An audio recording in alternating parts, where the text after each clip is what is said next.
வீட்ல யாரும் இல்லையா? சொல்லுங்க, யார் வேணும்? சார், நாங்கள் எஸ்பிஐ பேங்க்லேருந்து வரோம். நீங்கள் லோனுக்கு அப்ளை பண்ணியிருந்தீங்களே. லோனை பற்றி அப்புறம் பேசிக்கிடலாம். எனக்கு ஒரு டவுட் இருக்குது, அதை முதல் கிளியர் பண்ணுங்க. என்ன டவுட்டு சார்? கேளுங்க. நான் ஒரு செக்கு உங்கள் பேங்க்கில் சப்மிட் பண்ணியிருக்கேன்.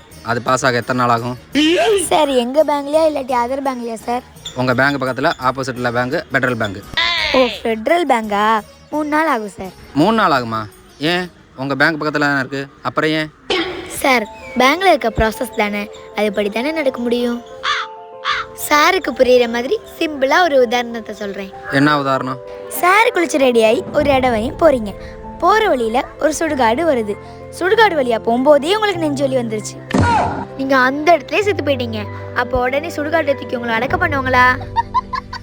இல்லல, உங்களை வீட்டுக்கு தூக்கிட்டு போய் குளிப்பாட்டி புது துணி மாட்டிட்டு தானே உங்களை சுடுகாட்டுல அடக்கம் பண்ணுவாங்க. புரிஞ்சிருச்சா? அது மாதிரி பேங்குக்குன்னு ஒரு ப்ராசஸ் இருக்கு, அதுபடி தானே நாங்க நடக்க முடியும். இப்ப புரிஞ்சிருச்சா? நல்ல உதாரணம். எந்த பைத்தியக்காரனுக்கா இருந்தாலும் புரியும்.